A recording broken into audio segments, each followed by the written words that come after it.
नमस्कार, अभिवादन। मैं दुर्गेंद्र चौहान। आज की बहस है बिहार की नई सरकार, नई कसौटी और क्या क्या चुनौती हैं, इस पर बात। सरकार वही है, चेहरे टेस्टेड हैं, पुराने हैं, लेकिन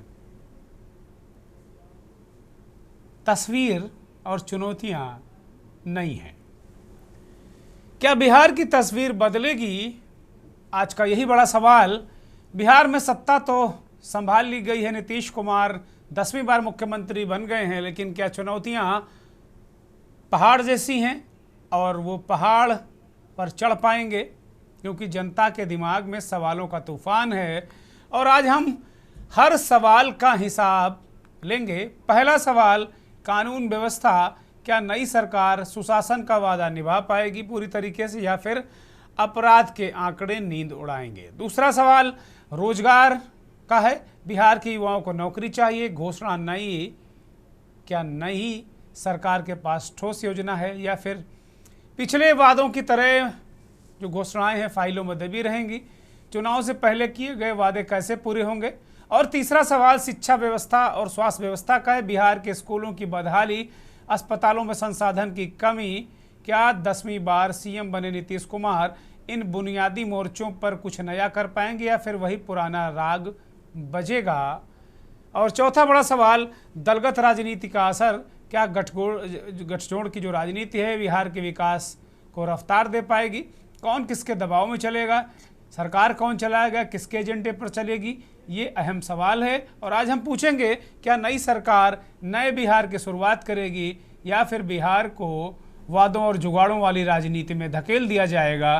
क्या नीतीश कुमार और उनके मंत्री, जो 24 मंत्री शपथ लिए हैं, उनमें 2 उप मुख्यमंत्री हैं, नई चुनौतियों से पार पा सकेंगे, या कर्ज में डूबे बिहार को कर्ज मुक्त कर सकेंगे? और सबसे अहम सवाल, क्या इस बार सच में नीतीश कुमार की सरकार जनता की उम्मीदों को पूरा करने और विपक्ष को मौन रखने का काम कर पाएगी? मंथन में आज इन्हीं सवालों पर करेंगे बात। हमारा मुद्दा है आज का, नई सरकार, नई चुनौतियां।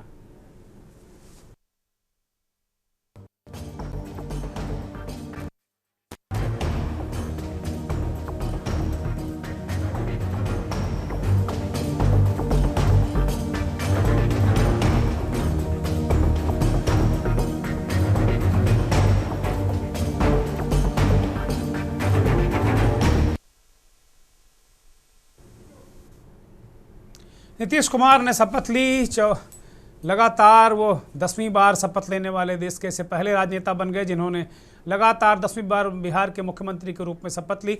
वो तस्वीरें हैं डिप्टी सीएम विजय सिन्हा और एक डिप्टी सीएम सम्राट चौधरी के अलावा ऐसे जो 24 मंत्री हैं, इनको मिलाकर मंत्रिमंडल में, उसमें भारतीय जनता पार्टी के कोटे वाले मंत्रियों की संख्या ज़्यादा है और मंत्रिमंडल में भारतीय जनता पार्टी बड़े भाई की भूमिका में नज़र आ रहा है। कुछ ऐसी भी लिस्ट हैं जो मीडिया में, सोशल मीडिया में वायरल हो रही हैं कि राजनीतिक परिवारों के लगभग 8-10 जो वारिस हैं उनको भी मंत्री बनाया गया है। उपेंद्र कुशवाहा के बेटे को बिना किसी सदन के सदस्य बने ही मंत्री पद दिया गया है। उपेंद्र कुशवाहा खुद राज्यसभा के सांसद हैं, उनकी पत्नी विधायक है और बेटा मंत्री हो गया है। और भारतीय जनता पार्टी परिवारवाद पर भाषण देती है और विपक्ष को कटघरे में खड़ा करती है। तो कुल मिलाकर अगर हम बात करें, वो तस्वीरें दिखाई जाएं, वो शपथ ग्रहण का वो मंजर, बेहतरीन तरीके से शपथ ग्रहण आयोजित किया गया था। उत्तर प्रदेश के मुख्यमंत्री योगी आदित्यनाथ भी पहुंचे थे, लगातार वहां पर प्रधानमंत्री नरेंद्र मोदी भी थे। और इस शपथ ग्रहण को जरा देखिए।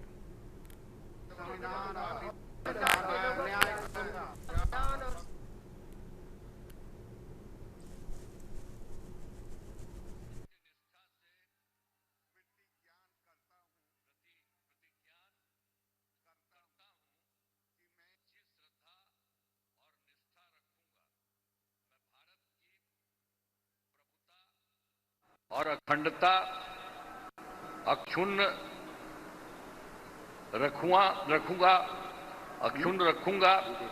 मैं बिहार राज्य के मुख्यमंत्री के रूप में मैं अपने कर्तव्यों का श्रद्धापूर्वक और शुद्ध अंतःकरण से निर्वहन करूंगा। सभी सरकार के लोगों के प्रति संविधान और विधि के अनुसार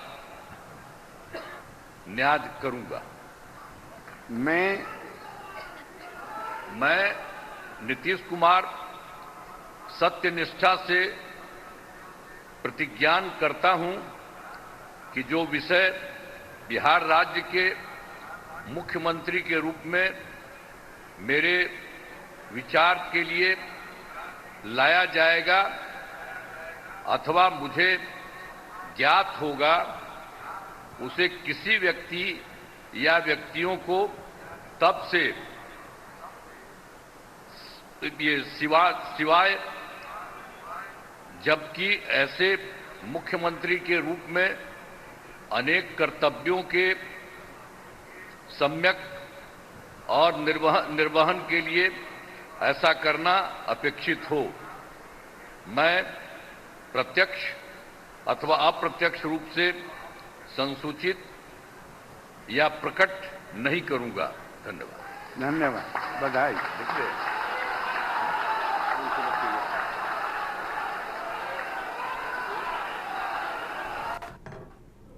नीतीश कुमार और दो डिप्टी सीएम जो बीजेपी कोटे से विजय सिन्हा और सम्राट चौधरी पिछली सरकार में भी थे, उन्होंने शपथ ली। कुल 24 मंत्री, मुख्यमंत्री, नई सरकार, नई चुनौतियों पर हम बात कर रहे हैं।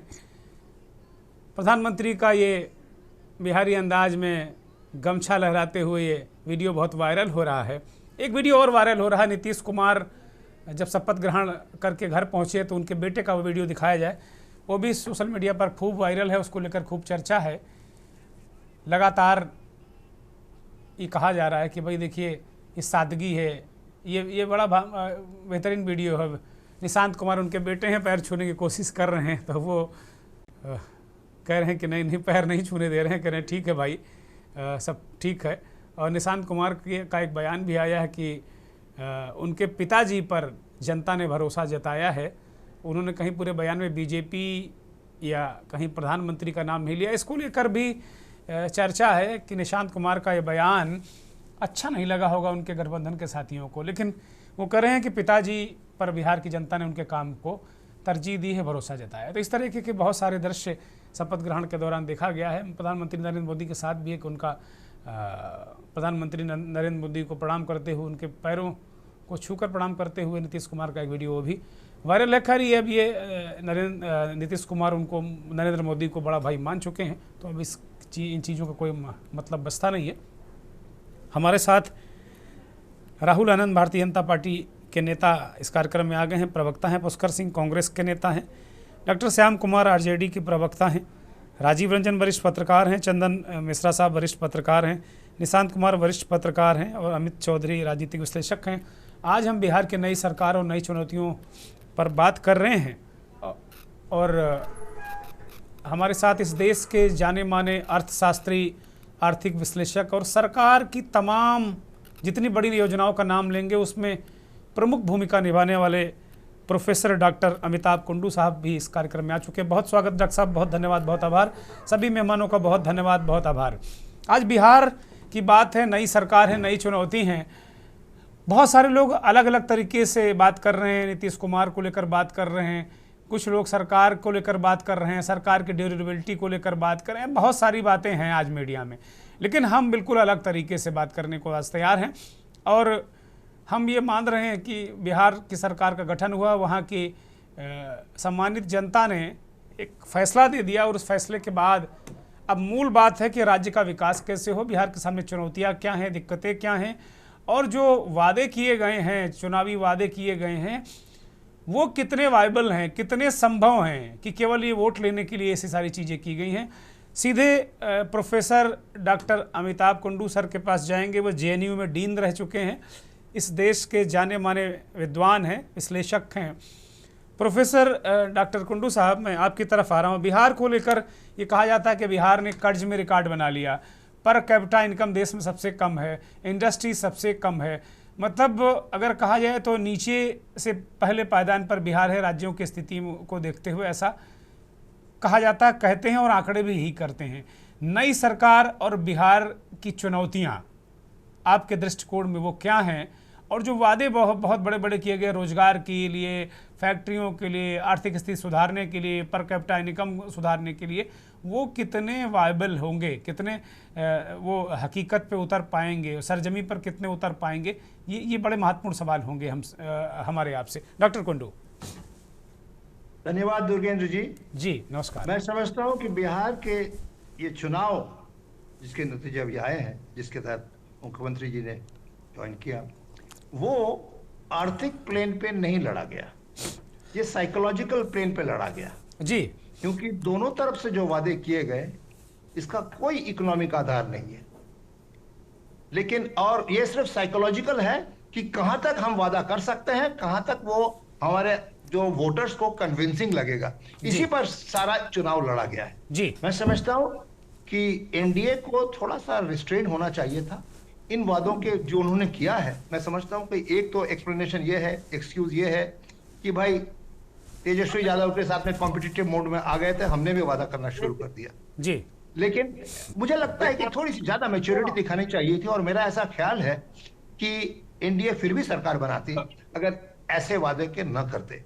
मैंने रफली कैलकुलेशन करके देखा है, बिहार जो अभी सरकार ने जो वादे किए हैं उनको मीट करने के लिए 50,000 करोड़ रुपए की जरूरत होगी। आपका कैपिटल आउटले जो है 2026 के बजट में है 40,000 करोड़। अगर आप रिसोर्स मोबिलाइजेशन नहीं कर पाते हैं तो ये आपका सारा जो कैपिटल आउटले है वो सारा वाइप आउट हो जाएगा। और मुझे नहीं लगता कि रिसोर्स मोबिलाइजेशन के बहुत सारे जरिए हैं, क्योंकि डिफिसिट बजट नहीं कर सकते, 3% के अधिक है, 37% जो डेट्स हैं, स्टेट डोमेस्टिक प्रोडक्ट का 37% डेट पे है, तो कोई खास गुंजाइश रहती नहीं है एक रिसोर्स मोबिलाइजेशन।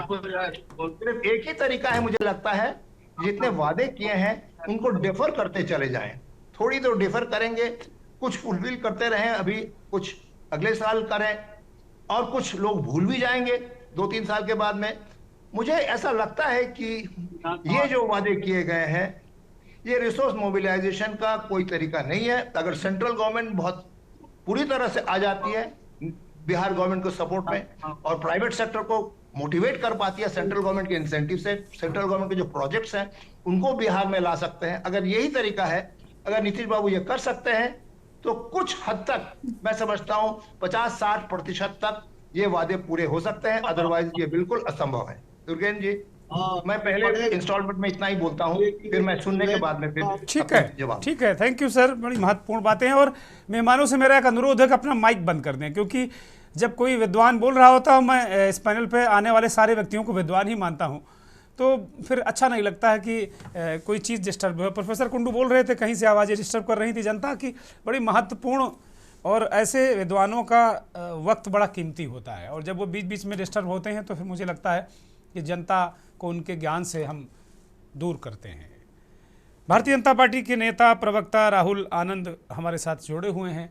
राहुल, अब चूंकि सरकार एनडीए की बन गई है, प्रचंड बहुमत से बन गई है, अभी प्रोफेसर कुंडू ने कहा कि ये दरअसल आर्थिक मोर्चे पर ये चुनाव लड़ा ही नहीं गया, ये साइकोलॉजिकल वार था, एक तरीके से साइकोलॉजिकल पॉलिटिकल वार, जिसमें एनडीए की जीत हुई और जो महागठबंधन था वो हार गया। और ऐसा लगा, प्रोफेसर कुंडू जैसे विद्वानों को ऐसा लगता है कि तेजस्वी यादव धड़ाधड़ वादे किए जा रहे थे कि नौकरी दे देंगे, उस पर एनडीए ने भी बहुत सारे ऐसे वादे कर दिए जो पूरी शक्ति लगा दी जाए, पूरी शक्ति लगा दी जाए। तेजस्वी यादव से तो पूरे चुनाव भर पूरा मीडिया ही पूछता रहा, मीडिया प्लस एनडीए के लोग पूछते रहे, एनडीए से ज़्यादा मीडिया पूछता रहा कि भैया पैसा कहाँ से लाओगे नौकरियों का।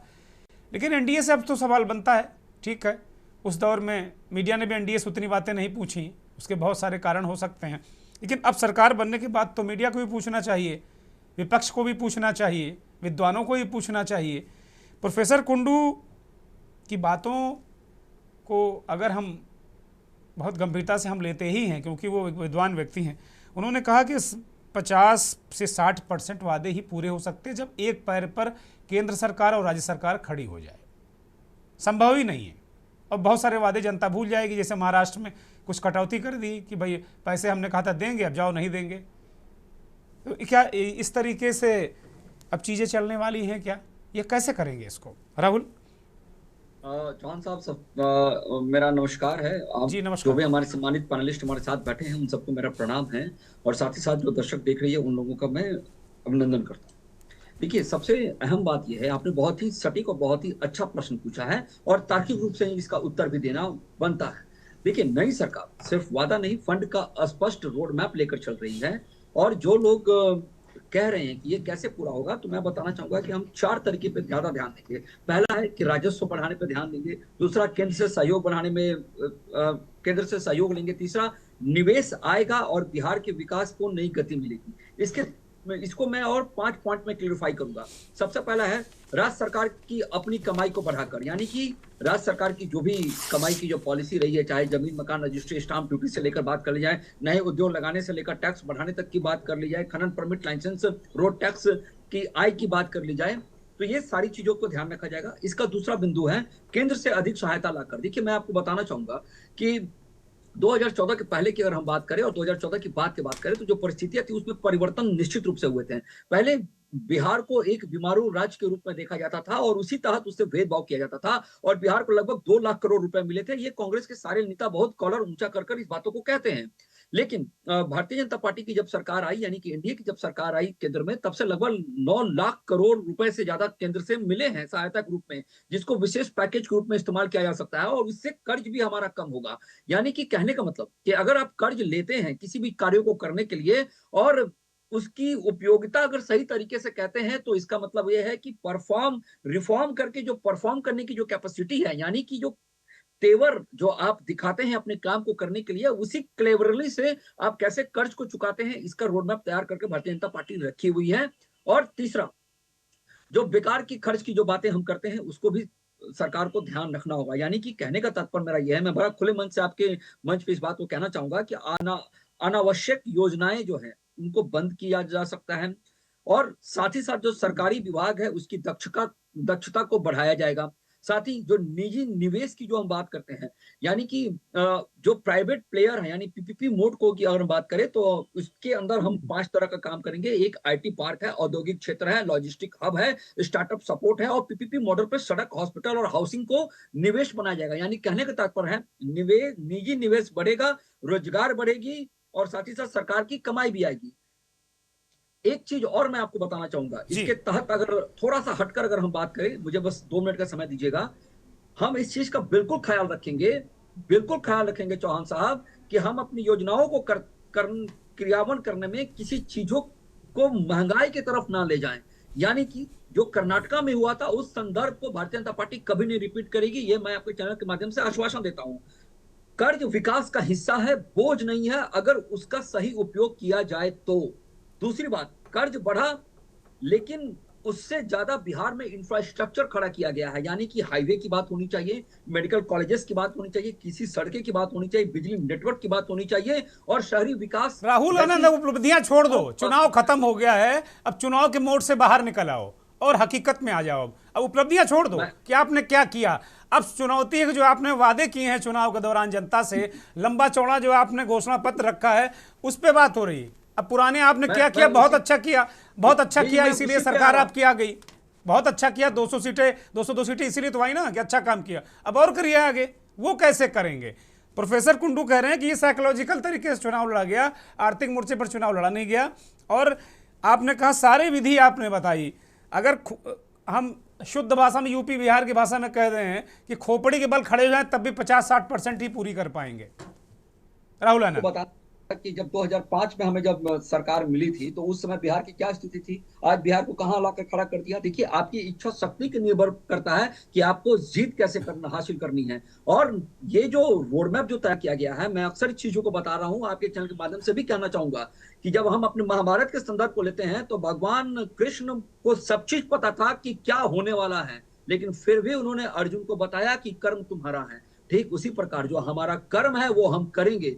बिहार की अगर आर्थिक स्थिति की मजबूती की बात करें तो बिहार का जीएसडीपी जो है या आर्थिक विकास की बात कर ले तो लगभग 14.5% के आसपास है, जो आर्थिक विकास दर से हम बढ़ रहे हैं, यानी कि झारखंड से ज्यादा है और बंगाल से भी ज्यादा है। इसकी तुलनात्मक अध्ययन किया जा सकता है। एक बात और मैं आपको बताना चाहूंगा कि केंद्र से मिलने वाले जो सहायता है उससे भी हमारे राज्य का कर्ज का दबाव कम होगा, जिसमें विशेष सहायता है, हाईवे परियोजनाएं हैं, रेलवे निवेश है, पीएमजीएसवाई जल जीवन मिशन है और स्मार्ट सिटी जैसे अहम प्रोजेक्ट हैं जिसका दावा हम करते हैं। देखिए, महागठबंधन सिर्फ आंकड़ों का डर दिखाता है, जबकि उनके राज्य में विकास सिर्फ और सिर्फ उनके परिवार तक सीमित रहा और हमारे शासनकाल में अर्थव्यवस्था में मजबूती आई है। ठीक है, मैं आरजेडी की तरफ रुख करूंगा। आरजेडी मुख्य विपक्षी दल के रूप में है वहाँ डॉक्टर श्याम कुमार, ये कह रहे हैं कि भाई हमने पूरी योजना बना ली और आपके नेता से पूरी दौरान चुनाव के दौरान पूछा जाता रहा कि भाई आप नौकरियां कैसे दोगे, वो कह रहे हैं हमारे पास सब है लेकिन वो कुछ बता नहीं पाए जनता को। क्या यही बड़ी वजह थी कि आपकी स्थिति वहाँ पर बहुत अच्छी नहीं रही और बुरी तरह आप लोग चुनाव हारे?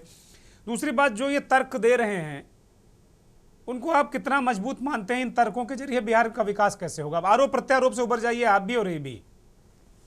डॉक्टर श्याम कुमार जी, सबसे पहले तो मैं बधाई देना चाहता हूं। आज 10वीं बार मुख्यमंत्री की शपथ माननीय मुख्यमंत्री नीतीश कुमार जी ने लिया है और पूरे कैबिनेट को कि आज जो है नई सरकार का गठन हुआ है, तो पहले विधिवत तो उनका मतलब कि बधाई और धन्यवाद दोनों।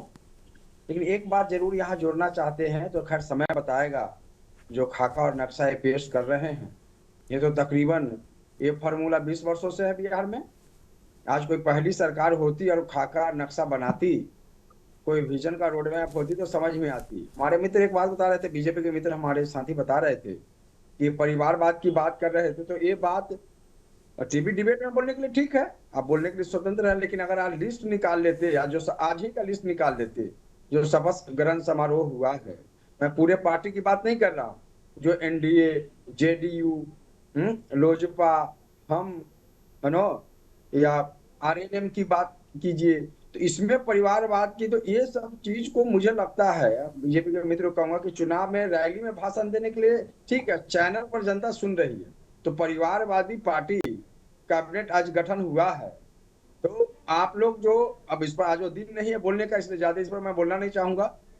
और हम लोग एक सकारात्मक विपक्ष होने के नाते जो लोकतांत्रिक मूल्य पर संवर्धन करेंगे, जो हमें दायित्व बिहार के आज बिहार के विकास के रोड मैप पर चर्चा की जाए तो ज्यादा बेहतर रहेगा। परिवार पर हम आगे भी चर्चा कर लेंगे। मेरे हिसाब से तो परिवार राजनीति में कोई मुद्दा ही नहीं है। बोलिए। ये सब नैरेटिव तो कौन चलाते हैं आप जानते हैं, मुझे इस पर नहीं कहना है कुछ। जो नेपोटिज्म और परिवारवाद और डायनेस्टिक पॉलिटिक्स में तो क्या चुनौतियां हैं डॉक्टर श्याम कुमार, क्या चुनौतियां हैं बिहार के सामने? और जो अभी राहुल आनंद ने एक बातें रखी, उससे आप एक मुख्य विपक्षी दल होने के नाते कितना मुतमईन है, सहमत हैं, असहमत हैं, उस पर बात करें तो मुझे लगता है ज्यादा बेहतर होगा। मैं इस पर आज एक बात आपको बहुत स्पष्ट तौर से कहना चाहता हूं कि जो पूरी एनडीए और जिसका नेतृत्व खास तौर से जो है बड़े दल के नाते बीजेपी कर रही, ये फ्यूचर टेंस की पार्टी है। ये मैं बता दूं, मतलब ये सारे काम भविष्य में होंगे, ये बात जान लीजिए। इसलिए आज चूंकि पहला दिन है और आज इस तरह की शुरुआत मैं नहीं करना चाह रहा हूं, लेकिन चूंकि रोड मैप पर कहना था, रोड मैप में जो दावे खोखले साबित हुए हैं, जो 20 का इनका निकाल के देख लीजिए ना, कितना उसमें पूरी हो पाई है। 24 में लोकसभा चुनाव का निकाल लीजिए, 2014 से डॉक्टर कुंडू खुद ही कह रहे हैं कि 50-60% होंगे। अब बहुत सारे वादे जनता भूल जाती है, उसको याद ही नहीं रहता। तो ये राजनीतिक दल सारे लोग करते हैं, खाली ये लोग नहीं करते हैं, पूरे देश में यही हो रहा है। सत्ता से सवाल होता है दोस्त, एक बात जान लीजिएगा, जो सत्ता में उससे सवाल होता है, सारे दल को मिक्स मत कीजिए।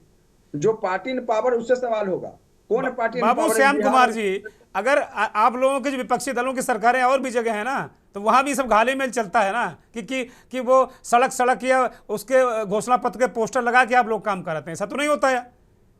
नहीं, किसी को याद भी नहीं रहता क्या कहा था क्या नहीं कहा। तो जो होने लगता है उसका प्रचार होने लगता है, सब कुछ अच्छा दिखने लगता है। साइकोलॉजिकल वार, बड़ा महत्वपूर्ण बात कही है डॉक्टर कुंडू ने कि अब चुनाव एक साइकोलॉजिकल वार की तरह लड़े जाते हैं। जनता जिससे ज्यादा जितना कन्विंस होती है वो पार्टी जीत जाती है। लाख प्रयास के बावजूद 50-60% से ज्यादा बिहार जैसे राज्य में चुनावी वादे पूरे करना संभव नहीं है। एक ब्रेक ले रहे हैं, ब्रेक के बाद ये चर्चा जारी रहेगी।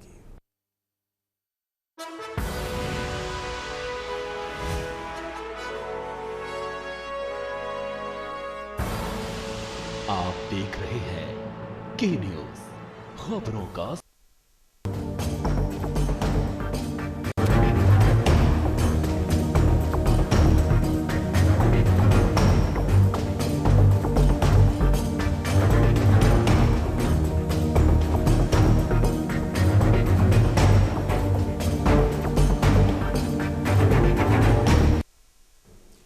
नीतीश कुमार जैसे भरोसेमंद और पुराने चेहरे के दम पर बिहार में नई सरकार गठन हो गया है। चेहरे पुराने हैं, सरकार नई है, चुनौतियां जरूर नई हैं, कुछ पुरानी कुछ नई मिला के एक चुनौतियों का पहाड़ है। और इसी पर आज हम चर्चा कर रहे हैं कि किस तरीके से इन चुनौतियों से सरकार निपटेगी और जनता को क्या मिलने वाला है। बड़े बड़े जो वादे हुए हैं वो कितने मीट आउट होंगे, हकीकत क्या है।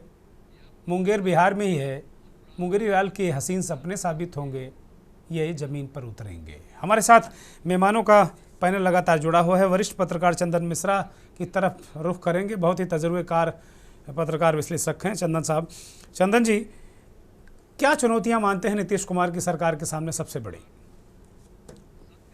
जी नमस्कार जी आपके सभी दर्शकों के लिए जी। और अभी कुंडू साहब की बात मैंने सुनी। कुंडू साहब अच्छे आंकड़े पेश किए हैं, नो डाउट अनुभवी व्यक्ति हैं, और दोनों दलों का भी बयान सुना हम लोगों ने। लेकिन मैं चुनौतियों की बात करूंगा, क्योंकि जिन चुनौतियों को झेलना है अगले 5 साल तक सरकार को, नई सरकार को। और चुनौतियां दुर्गेश जी, हम सभी जानते हैं कि जब किसी भी सरकार को बहुमत से ज़्यादा मत मिल जाते हैं और प्रचंड बहुमत जिसे हम नाम देते हैं, तो चुनौतियां भी प्रचंड हो जाती हैं। और सही मायने में कहिए तो ये 2-3 सवाल जो सबसे महत्वपूर्ण है, कि एक तो जो सवाल है पूरे बिहार के लिए कि पलायन, युवाओं को नौकरी और वहाँ पे इंडस्ट्रियलाइजेशन, ये 3 ऐसे विषय हैं जिस पे इनको पूरे 5 साल बहुत गहन और चिंतन मनन करके काम करना पड़ेगा। ठीक है, आंकड़े कुंडू साहब के ये हैं कि 50% से ज़्यादा अपने बजट, लेकिन आज कोई भी सरकार देश भर में जितनी सरकारें राज्य की हैं वो अपने बजट का पूरा पैसा नहीं खर्च कर पाती है। आप देखेंगे तो बहुत कम, आप इंफ्रास्ट्रक्चर डेवलपमेंट के छोड़ दें तो बाकी पैसे वेतन पेंशन भुगतान में ही निपट जाते हैं। 50% ज़्यादा जो बजट होते हैं, और बहुत बढ़िया काम राज्यों में बहुत ऐसी कम सरकारें हैं जो करती हैं। लेकिन इनको सबसे बड़ी चुनौती है कि इनको 5 साल तक युवाओं को बिहार में रुकना कैसे रोक सकेंगे, कैसे उनको रोजगार मुहैया कराएंगे। और सरकारी विभागों में जितनी नौकरियां हैं, उन नौकरियों के बूते बिहार में युवक नहीं ठहर पाएंगे, उन्हें रोजगार देना पड़ेगा। और इन्होंने कहा भी है कि हम रोजगार और नौकरी दोनों बात, रोजगार पे ज़्यादा जोर दिया है क्योंकि नौकरियां बहुत सीमित हैं। जैसे तेजस्वी जी ने कहा कि हर परिवार के एक सदस्य को हम सरकारी नौकरी देंगे, तो 2 करोड़ करीब 56-57 लाख परिवार बिहार में हैं। वो असंभव सी बात थी, लेकिन इन्हें रोजगार मुहैया कराना पड़ेगा। बिहार में जब तक रोजगार मुहैया नहीं कराया जाएगा, इंडस्ट्रियलाइजेशन नहीं होगा, औद्योगिकरण नहीं होगा, तब तक यहाँ तक बेरोजगारी दूर नहीं होगी। और ये सबसे बड़ी चुनौती है, और इनको इन्वेस्टमेंट लाना पड़ेगा बिहार में, और ये आवश्यक भी है बिहार के विकास के लिए। इंडस्ट्रियलाइजेशन अगर होता है, कोई बहुत बड़ी इंडस्ट्री नहीं भी आए तो अगर मध्यम दर्जे के भी अगर इंडस्ट्री आ जाते हैं बिहार में, तो रोजगार का सृजन होगा, और इससे प्रत्यक्ष और अप्रत्यक्ष दोनों तरह के रोजगार मिल जाएंगे। नंबर 1। दूसरी बात, जो 10,000 वाली योजना है, वह योजना भी रोजगार सृजन की है। वो धर्मादा खाता की योजना नहीं है कि खाते में गया और उसे आप लेकिन उसको जिनको मिला वो धर्मादा खाता ज्यादा मान रहे हैं। जो वहां से हवा पानी आ रहा है बिहार से, जो सूचना है यह है कि वो धर्मादा खाता मालूम हो रहा है कि वो सरकार की तरफ से सहायता है, उसको कुछ करना धरना नहीं है उससे। ये समस्या आती है कभी कभी। दुर्गेश जी हैं, मुझे जो है, जो लोगों ने टैग लाइन जोड़ा है उसमें, कि अगर आप बढ़िया परफॉर्म करेंगे, 10,000 से रोजगार सृजन करेंगी और इसको मल्टीप्लाई करेंगे पैसे को, भाई अपने रोजगार से बढ़ाने के लिए, आयु बढ़ाने के लिए, तब सरकार और मदद करेगी। ये बहुत अच्छी बात है कि वो उसको ये लोग खाते, मतलब ये नहीं समझ रहे कि हर महीना सरकार फोकट का 1.5-2 करोड़ महिलाओं को 10,000 रुपया देगी। ये तो तय है कि आप अगर अपना रोजगार बढ़ाएंगी तो आपको फायदा होगा और आपको पैसा सरकार ऋण के माध्यम से या जैसे भी हो ठीक दिलाएंगे, है। नंबर एक बात। लेकिन सबसे बड़ी चुनौती रोजगार की है और युवाओं को रोकने की है। इसके लिए इनको 5 साल बहुत अथक परिश्रम करना पड़ेगा, ठीक तब बात है। बिहार अपनी स्थिति पर टिकेगा। ठीक बात है। जी सर। निशांत हमारे साथ वरिष्ठ पत्रकार विश्लेषक जुड़े हैं। निशांत, अभी डॉक्टर कुंडू साहब ने जो एक रोड मैप बताया, उसी को लेकर हम इस चर्चा को आगे बढ़ा रहे हैं। अभी मिश्रा जी ने कहा कि रोजगार बड़ी चुनौती हैं। आपकी दृष्टि में नीतीश कुमार सरकार के लिए सबसे बड़ी चुनौतियां क्या होने जा रही हैं आने वाले वक्त में, या फिर प्रचंड बहुमत है, मनमानी चलेगी? सबसे पहले सबको नमस्कार जी प्रणाम, नमस्कार। जब बिहार में प्रचंड बहुमत मिला है तो इनकी चुनौतियां भी प्रचंड है। जैसा कि अभी मिश्रा जी ने कहा, सही बात है। अभी बात हो रही थी 10,000 रुपए देने की। 10,000 रुपए नीतीश कुमार ने जीविका दीदियों को दे दिया। जो अब बाकी 2 लाख रुपए, वो अब किसी को शायद किसी को मिलने नहीं जा रहा है, क्योंकि 10,000 में कोई बिजनेस होता नहीं है। वो जांच करेंगे, वो आएगा नहीं। ये चुनावी वादे थे, चुनाव किए, वादा किए। अभी इनकी समस्याएं, सबसे बड़ी समस्याएं जो इनके पास है, पलायन रोकना। जहां तक अपराध की बातें हैं, अपराध पर तो कुछ अंकुश लग निशांत सकता एक छोटा है। सा सबमिशन ले लीजिए। तो फिर जो विपक्ष कह रहा था कि भाई 10-10 हजार घूस दे दिया, वोट ले लिया, तो फिर तो अगर ये आगे इनका कारोबार नहीं बढ़ा तो उनकी बात तो फिर ठीक हो जाएगी। दुर्गेंद्र जी एकदम सही है। सही कहने में गलत क्या है? आपको पैसा दिया गया बिजनेस करने के लिए, बिजनेस की जांच होगी। 10,000 में कौन सा बिजनेस कर लेंगे, या कोई भी कौन सा बिजनेस कर लेगा? तो 10,000 करोड़ जो था इनका, 14,000 करोड़ रुपया आ रहा था। 14,000 करोड़ रुपया में कुछ लोगों को चला गया, कुछ बाकी है, वो भी चला जाएगा। लेकिन जो बात 2 लाख की है वो नहीं जानेगा। अच्छा, वो चुनावी ये था, और साफ साफ कहे भी थे कि आप बिजनेस करेंगे तो हम पैसा देंगे, हम बांटेंगे नहीं। और इनकी समस्याएं अभी फ्री बिजली को भी देने की होगी। फ्री बिजली का भी इन्होंने अनाउंस कर रखा है कि हम फ्री बिजली देंगे। दिए, अभी दे भी रहे हैं, लेकिन बाद में ये सब इनको बंद करना पड़ेगा। राजस्व कहां से लाएंगे? कहां से लाएंगे? इनको तो बताना होगा ना कि राजस्व कहां से लाएंगे। और बेरोजगारी तो यहाँ समस्याएं हैं ही। आप देखिए कि अभी लोग ट्रेनों से भर के जाना शुरू हो गए। समस्याएं नहीं, मजबूरी है लोगों का यहाँ से पलायन करना। करेंगे क्या, खाएंगे क्या?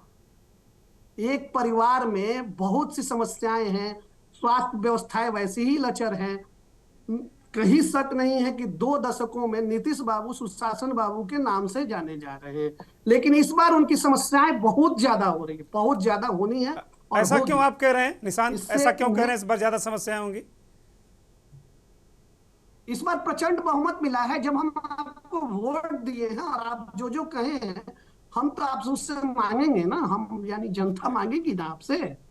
नहीं आप तो उसको पूरा निशांत, करेंगे अभी ना? अभी जो रोड मैप दिख रहा प्रचंड बहुमत की सरकारों का, कि प्रचंड बहुमत ये भी करता है कि कहता जाओ कुछ नहीं मानते, ये जुमला था, ये संभव नहीं है, ये आर्थिक संकट है, इस तरह करके निपटा देते हैं सरकारों। आप देखे होंगे महाराष्ट्र में भी यही हो रहा हाँ, है, वही- कई राज्यों में, वही हो रहा कर्नाटक में भी है। यही हो रहा है, तेलंगाना में भी दुर्गेंद्र कुछ जी, इस ये तक यही बातें हुआ है। आएंगी कि आर्थिक संकट है, हम पैसा कहां से लाएंगे? जी हम पैसा कहां से लाएंगे? आर्थिक संकट है, ये समस्याएं आएंगी। ठीक बात है। राजीव रंजन, अभी जैसा अभी निशांत कुमार ने इस बात को कहा कि भाई ये जो कुछ है रियलिस्टिक, 10,000 में कौन सा कारोबार होता है भाई, और आगे हम देंगे नहीं, तो ये वाला फाइल भी बंद, और पलायन भर भर के ट्रेनें जा ही रही हैं। तो खैर अभी तो सरकार को थोड़ा रोड मैप बनाने में समय लगेगा, और वो करें कि नौकरी नहीं, हम रोजगार देंगे, फैक्ट्रियां लाएंगे। किस तरह देख रहे हैं आप? जी देखिए, सारे लोगों की बात मैंने सुनी और सभी ने अपने अपने तरीके से इसको क्लियरिफाई किया कि इस सरकार के सामने बहुत चुनौती है। चुनौती में सबसे बड़ी बात है कि जो वादे हैं उसको इम्प्लीमेंटेशन करना है। सबसे बड़ी बात इस सरकार की चुनौती का है। आप देख लीजिए कि जैसे अभी पलायन की बात हो रही है, रोजगार की बात हो रही है, तो एक तरह से नीतीश कुमार ने चुनाव में जाने से पहले एक रोड मैप दिया था 1 करोड़ रोजगार और नौकरी का। उसके लिए बजाते उन्होंने एक कमेटी बना दी थी मुख्य सचिव की अध्यक्षता में कि वो उस रोड मैप पे काम करे और कैसे हम युवाओं को और अन्य लोगों को नौकरी और रोजगार दे सके। तो वो चुनौती है, और वो चुनौती इसलिए भी है कि उनको इसी आधार पर वोट मिला है, क्योंकि उन्होंने जो वादा किया था 10 लाख नौकरियों का, अब वो 50 लाख के आसपास नौकरी और रोजगार दे दिए हैं। तो आगे अब बढ़ना है, तो ये चुनौती है और इसी का मैंडेट भी मिला है। दूसरी बात की प्रधानमंत्री ने हर जगह वादा किया अपने रैली में कि हम बिहार में इंडस्ट्री लाएंगे, तो वो चुनौती सबसे बड़ी बात है। जो पलायन की बात सभी ने कही, सारे लोगों ने कहा कि पलायन को रोकना, रोजगार को लाना, युवाओं को वापस बिहार में लाना, ये रोज तभी संभव है और इसकी चुनौती इस सरकार को है, क्योंकि जो प्रधानमंत्री के मुंह से निकला ये जुमला नहीं हो सकता। प्रधानमंत्री जो बोलते हैं तो ऐसा नहीं है कि वो टोटल जुमला हो जाएगा, भूल जाए लोग, ऐसा नहीं हो सकता है। होगा ही होगा और प्रधानमंत्री को करना भी पड़ेगा। इसका ठीक दबाव बात है। प्रधानमंत्री तक है कि ठीक बात बिहार में इंडस्ट्री आएगी और लगवाना पड़ेगा, नहीं तो फिर उनके सामने 2029 का लोकसभा चुनाव बहुत जल्द आ जाएगा। अगर वो ये बात नहीं कर पाएंगे तो उनके लिए बिहार चुनौती हो जाएगी फिर। अरे और अभी रह गई दूर है, बात की 4 साल हैं अभी, इतनी जल्दी कहाँ आ जा रहा, अभी दूर है। अभी तो नहीं, 25 में इंडस्ट्री खड़े हैं, लगने में 29 4 दूर है साल अभी। लगते हैं सर। दिल्ली दूर है अभी भाई। इंडस्ट्री अगर नहीं अभी अभी लेकर के नहीं आएंगे तो वो इंडस्ट्री कैसे तैयार होगा? और 4 साल के बाद आप क्या बताइएगा कि अभी तो इंडस्ट्री हम लगवा रहे हैं, आपको नौकरी दे देंगे, रोजगार दे अरे देंगे। वादे फिर कर आपको 4 लेंगे, साल से साइकोलॉजिकल तरीके से फिर जनता को मोटिवेट करेंगे, वादे फिर कर लेंगे। वादे करने में कौन सा जेब से पैसा जाता है? सर वादा करने में कोई भी हिचक नहीं है, सभी ने वादे किए हैं। कहाँ तेजस्वी की एक यादव ने चीनी भी मिल है, वादा किया दरभंगा है। की कहाँ की चीनी मिल है, वो वहां के लोग कह रहे हैं कि प्रधानमंत्री जी 3 चुनावों से वादा करते हैं कि इसी चीनी मिल की चाय पियेंगे। आज तक उस मिल से चीनी तो निकली नहीं और प्रधानमंत्री जी ने पता नहीं चाय वो पी कि नहीं चीनी पी। मिल शुरू हुआ है लेकिन किन्हीं कारणों फिर बंद हुआ है। वो टेक्निकल चीज है, वो उस पर हम नहीं जाना चाहते हैं। इंडस्ट्री नहीं आएगा तो 1 करोड़ रोजगार और नौकरी का वादा भी नहीं पूरा होगा। ठीक है, ठीक ये है, ठीक क्लियर। है, ठीक है, ठीक है, बड़ी और महत्वपूर्ण बात दूसरी है। बात है कि अभी सभी पैनलिस्ट ने कहा कि वादे 60% 50% पूरे होते हैं और बाकी नहीं होते हैं। तो ये सबको सर्वविदित है, सारी सरकारों का, सिर्फ इस सरकार का नहीं है। नहीं, सभी को है। हाँ, और अभी चूंकि हम अभी हम बिहार की बात कर रहे हैं, इसलिए जनरलाइज नहीं कर सकते। और पैनलिस्ट नहीं, प्रोफेसर कुंडू इस देश के और दुनिया के जाने माने अर्थशास्त्री हैं, सरकार की, मोदी सरकार की कई योजनाओं के प्रणेता हैं, उसके आधारभूत व्यक्ति हैं। जो इस हमारे चैनल में इस वक्त बैठे हैं वो विभूति इस देश के। वो कोई ऐसे वैसे व्यक्ति ने नहीं कहा इस बात को। नहीं, मैंने कुंडू साहब के जो उन्होंने बताया उस पर मैं नहीं बात कर रहा हूं। मैं बात कर रहा हूं कि ये सत्य है कि 50-60% ही इम्प्लीमेंटेशन हो सकता है किसी भी सरकार के वादे का। वो भी बिहार में संभव नहीं है। बिहार में इतना आसान है कि वो 50-60 भी पहुंच जाए, लेकिन पहुंचना तो पड़ेगा। इनको ये चुनौती है और ये जिस तरह से झोली भर भर के इनको मिला है जनाधार, तो वो अगर पूरा नहीं करेंगे तो 2 चुनाव सामने हैं, 2029 का, 2030 का। फिर ये धाराशाही हो जाएंगे। हो सकता है, ऐसा नहीं है कि नीतीश कुमार कहते हैं तो ऐसा है कि कुछ न कुछ वो इम्प्लीमेंटेशन करवा के ही रहते हैं। अभी तक का उनका रिकॉर्ड है। उसी रिकॉर्ड के कायम के चलते आज 20 साल के बाद भी प्रासंगिक है और 10वीं बार ओथ ले रहे हैं। ऐसा नहीं है कि कोई लफाजी करके 20 साल तक इस तरह से नौकरी सरकार चला सकता है। राजीव रंजन, ठीक है, मैं लौटता हूं आपके पास। पुष्कर सिंह कांग्रेस के नेता है। पुष्कर सिंह, राजीव रंजन वरिष्ठ पत्रकार हैं, वो कह रहे हैं कि भाई करना ही पड़ेगा, प्रधानमंत्री बोले हैं तो होगा ही और इंडस्ट्री आएगी। अभी भारतीय जनता पार्टी के नेता राहुल आनंद ने भी इस बात को अपने तरीके से प्रस्तुत किया है। पुष्कर सिंह। दुर्गेंद्र भाई जी, बहुत ही गंभीरता की बात है। पहले तो जो नई सरकार गठित हुई है उसको बहुत बहुत बधाई और पूरे बिहार वासियों को नए सरकार को बहुमत देने के लिए भी बधाई। और हम इस मैंडेट को स्वीकार करते हुए विपक्ष में अपनी भूमिका निभाएंगे। लेकिन जो वादे किए गए हैं बहुत गंभीरता से सोचने वाली बात है। अभी आप कह रहे थे ना, जो कौन सी चीनी मिल में के चाय पियेंगे, वो उसी जिले का बेटा हूं मैं जी, उसी जिले का बेटा हूं। और गंभीरता से सुनिएगा, उस जिले की समस्याएं, सिर्फ जिले की समस्याएं बता रहा हूं आपको। केंद्रीय विद्यालय में जब छोटा था 2004 और 3 के आसपास मोतिहारी में आवंटित हुआ और वहां खुला। स्पोर्ट्स क्लब के ग्राउंड के जो 10-5 कमरे हैं उसमें चलता है केंद्रीय विद्यालय मोतिहारी का। और आज तक उसका भवन निर्माण और कोई जमीन का अलॉटमेंट नहीं हुआ। दूसरी बात, पूरे चंपारण के वासी केंद्रीय विश्वविद्यालय के लिए आंदोलनरत थे। और हमारी दुर्भाग्य है कि हम 11 सीट एनडीए को जिता के भेजे हैं, हमारी चंपारण की जनता ने जिता कर भेजा है, और लगातार कुछ वर्षों से एनडीए का यहाँ बढ़त हो रहा है। हमारे केंद्रीय मंत्री रहे राधा मोहन सिंह जी, कृषि मंत्री, लेकिन एक रोजगार का सृजन हमारे मोतिहारी जिले में नहीं है।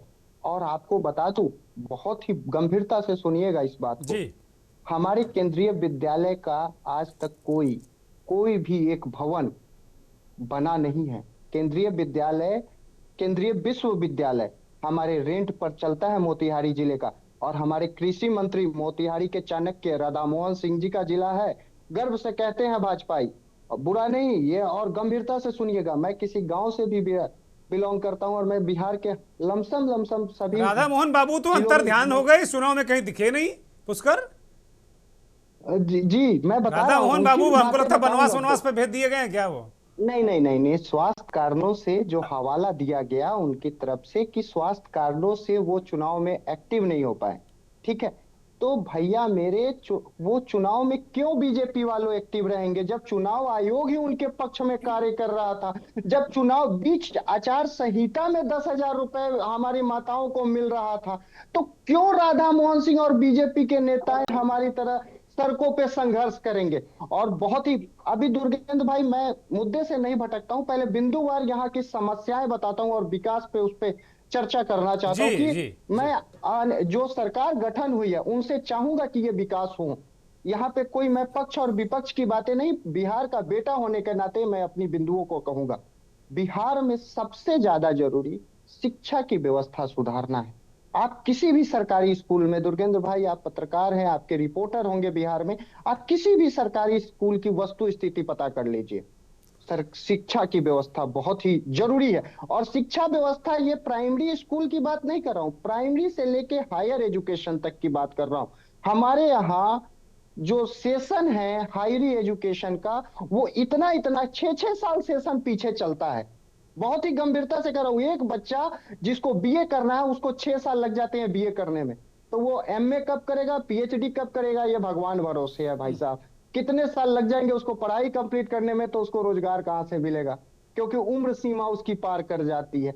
दूसरी बात, हमारे बिहार में स्वास्थ्य की व्यवस्था, अगर आप पत्रकार हैं, अपने रिपोर्टर को उसमें भी मैं कह रहा हूं, किसी भी सदर अस्पताल, किसी भी प्राथमिक स्वास्थ्य केंद्र, किसी भी पीएमसीएच, किसी भी एम्स में आप भेज के देख ले कि क्या वस्तु स्थिति है। बहुत ही दयनीय है, बहुत ही दयनीय। इस पे गंभीरता से, और मैं ये नवगठित सरकार की बात नहीं कर रहा हूं, पिछले 25 सालों से एनडीए की लगातार सरकार है और इस पर चिंतन करने की जरूरत है, सच्चे दिल से चिंतन करने की जरूरत है। नीतीश कुमार बाहर के बच्चे नहीं है, गुजरात से वो नहीं आए, वो भी बिहार के ही बेटे हैं। और जो आज मंत्री शपथ लिए, चाहे वो दीपक प्रकाश जी हो, बिना किसी सदन के सदस्य होने के नाते भी और वो सदस्यता ले लिए हैं मंत्री पद का, वो भी बिहार के ही बेटे हैं। राहुल भाई भी बिहार के बेटे हैं। हम लोग बीमार पड़ेंगे, हम लोगों को शिक्षा की जरूरत होगी, तो हम लोग बिहार में ही करेंगे और करवाएंगे। फर्स्ट स्टेट तो कम से कम बिहार में ही कराएंगे। अगर सबल लोग होंगे तो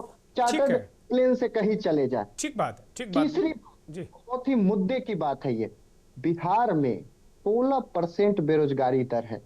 बिहार में युवा रोजगार के लिए भटक रहा है।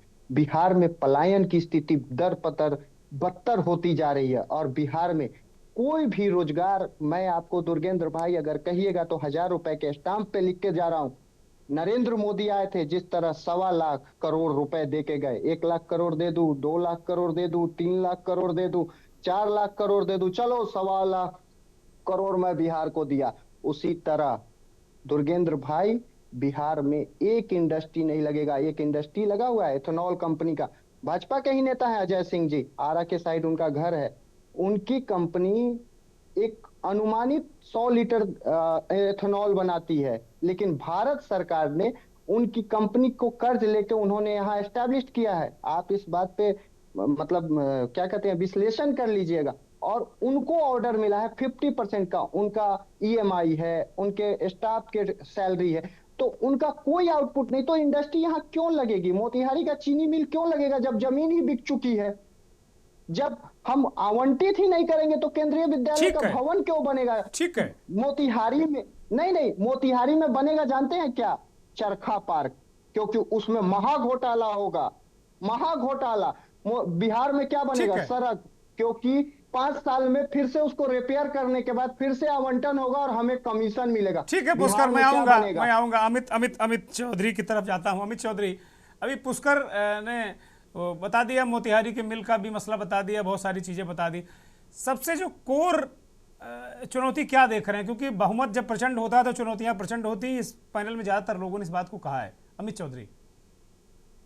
दुर्गेश जी, इस पैनल में बैठे हुए जितने भी हमारे साथीगण हैं सबको प्रणाम करता हूं। विशेष तौर पर हमारे परम वरिष्ठ पत्रकार चंदन मिश्र सर, जो हमारे रांची में हमारे सहयोगी भी रहे और साथ काम करने का अवसर मिला। दुर्गेश सर, आप हमें 2-3 मिनट का समय दें, मैं दूध का दूध और पानी का पानी कर दूंगा, उसके बाद आप फिर अपनी सवाल को रखेंगे।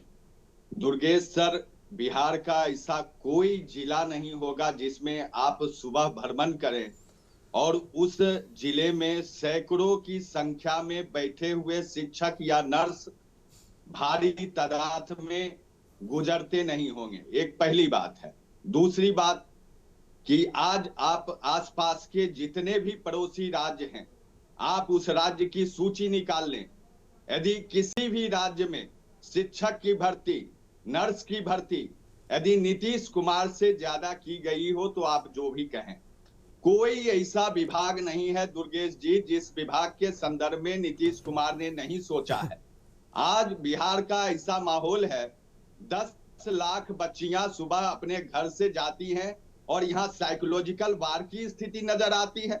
आप झारखंड में दिया, हो सकता है कोई भी दल, राजनीति और मोहब्बत और जंग में सब कुछ जायज होता है दुर्गेश जी, कोई भी दल को अधिकार है कि वह डिसीजन ले सकते, और 10,000 रुपया दिया गया है तो आगामी भविष्य में यह तय किया जाएगा कि वह 10,000 रुपया 2 लाख रुपये में सुनिश्चित हो जाए, और मुझे लगता है कि ये होगा निश्चित तौर पर। अब रही बात, काम जहां करना है तो काम करना है भाजपा की सरकार को ग्रामीण क्षेत्रों में काम करना है। आप पटना के परिवहन को हाईटेक नहीं करें, सभी जिले के बस पड़ाव को हाईटेक करें। लालू जी ने कहा था बिहार में सिर्फ आलू और बालू है, क्या आज बिहार में सिर्फ आलू और बालू है दुर्गेश जी? आज बिहार में बदला हुआ माहौल है और इसकी सारी भूमिका, इसका सारा श्रेय जाता है माननीय मुख्यमंत्री नीतीश कुमार और नरेंद्र मोदी की हित जोड़ी को। और रही बात राजस्व की, आप देखेंगे सरकार का कोई हाई फाई एजेंडा नहीं है। सरकार के एजेंडे में निश्चित रूप से पलायन शामिल है, सरकार के एजेंडे में भ्रष्टाचार शामिल है, सरकार के एजेंडे में रोजगार शामिल है, सरकार के एजेंडे में शिक्षा और उच्च शिक्षा शामिल है, और निश्चित रूप से बदलाव हुआ है। आज जिन्हें बीपीएससी स्टूडेंट की स्थिति और सरकारी विद्यालयों की तरक्की नहीं दिख रही है, मैं कहना चाहता हूं दुर्गेश जी कि वर्षों तक पत्रकारिता के बाद मैं अभी बिहार में शैक्षिक व्यवस्था से ही जुड़ा हुआ हूं। आप किसी भी विद्यालय में जाकर देख लें, विद्यालय में किस स्थिति में विद्यालय में बदलाव हुआ है।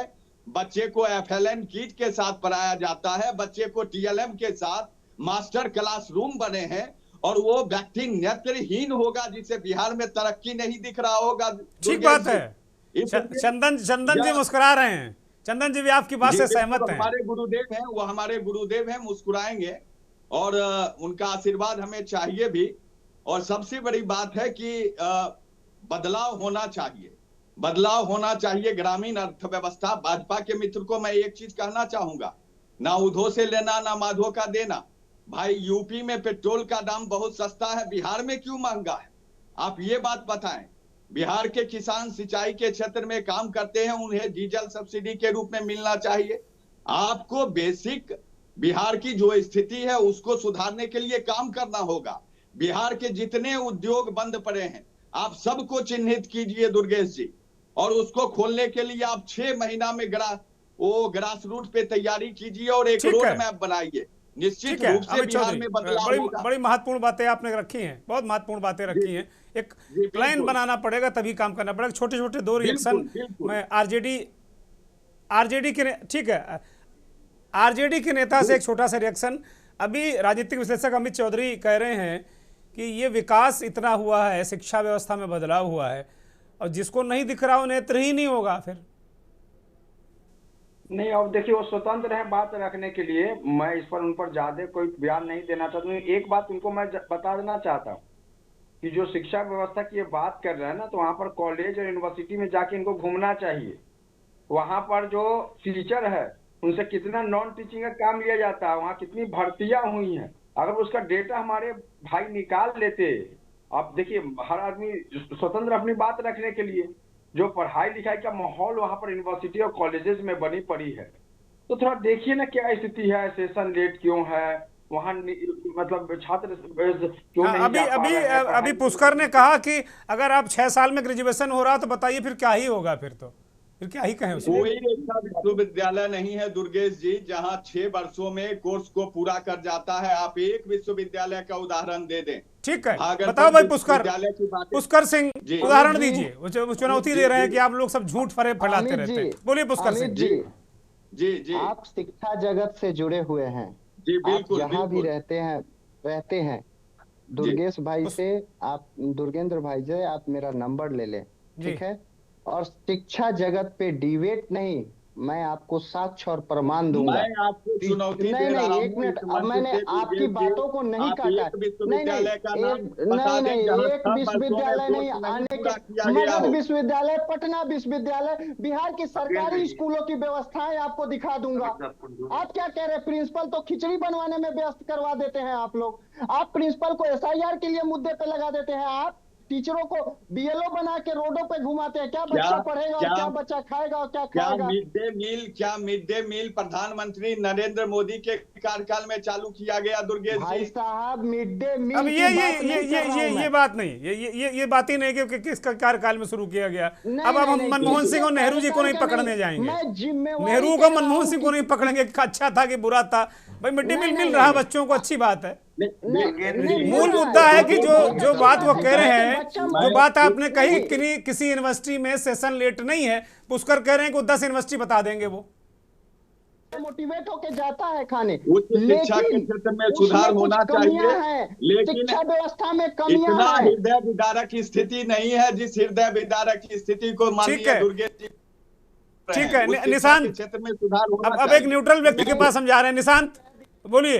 ठीक है पुष्कर, ठीक है। निशांत बताइए भाई, इतनी हृदय विदारक है कि ये पॉलिटिकल बात करते हैं कांग्रेस के लोग जी।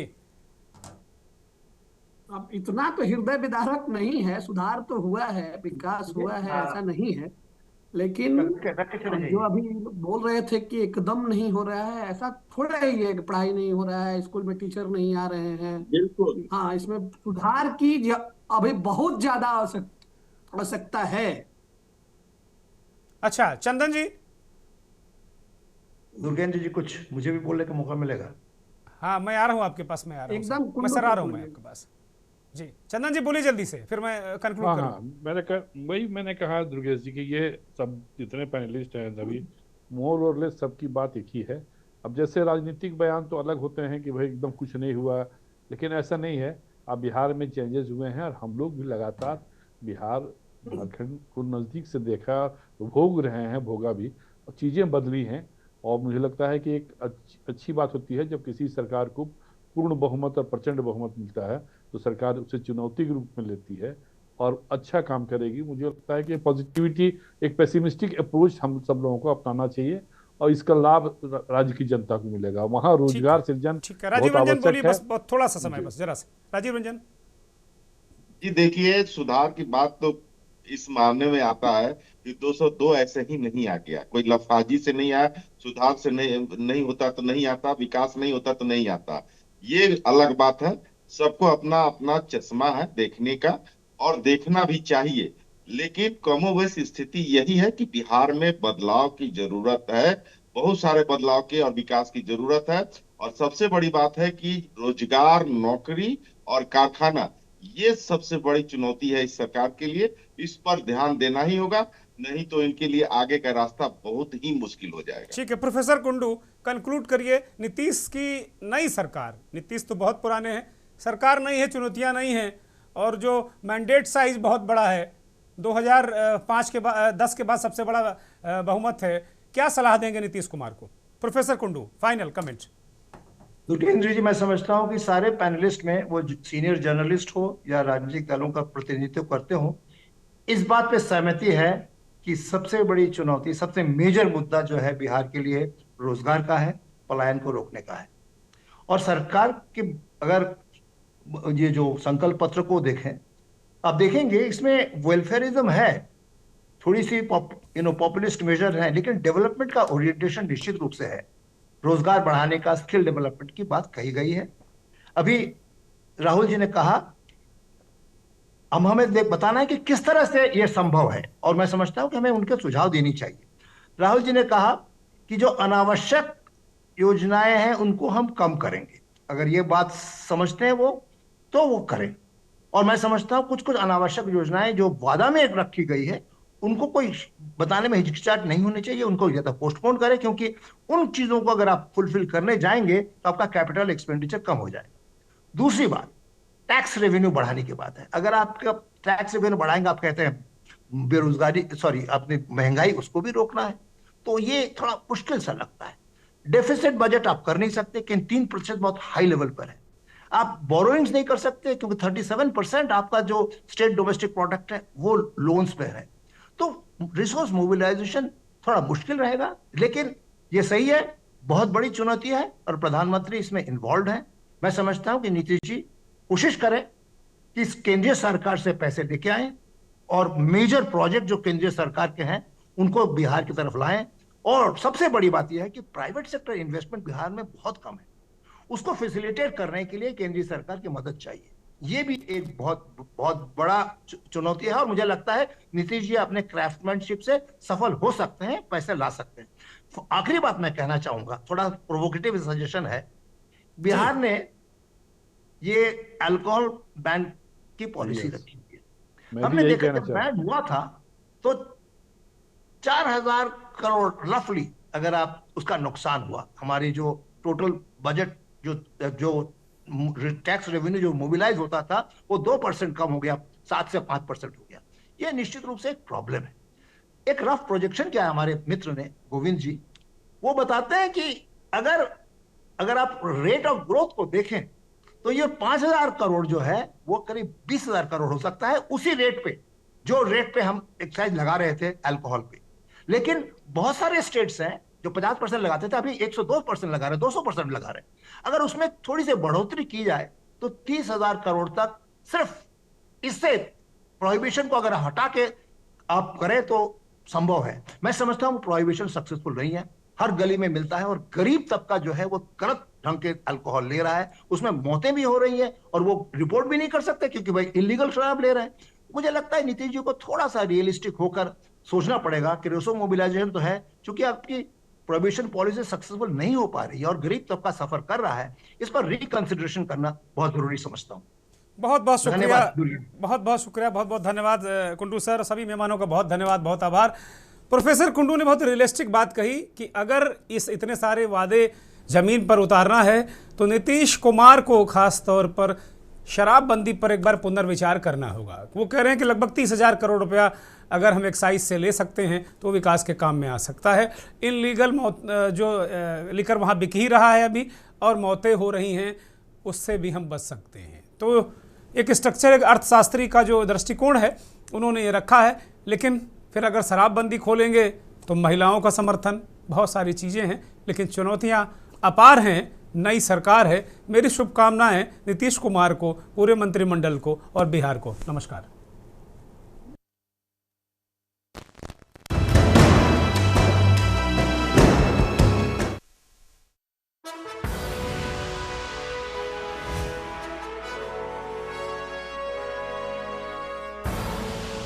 आप देख रहे हैं के न्यूज़, खबरों का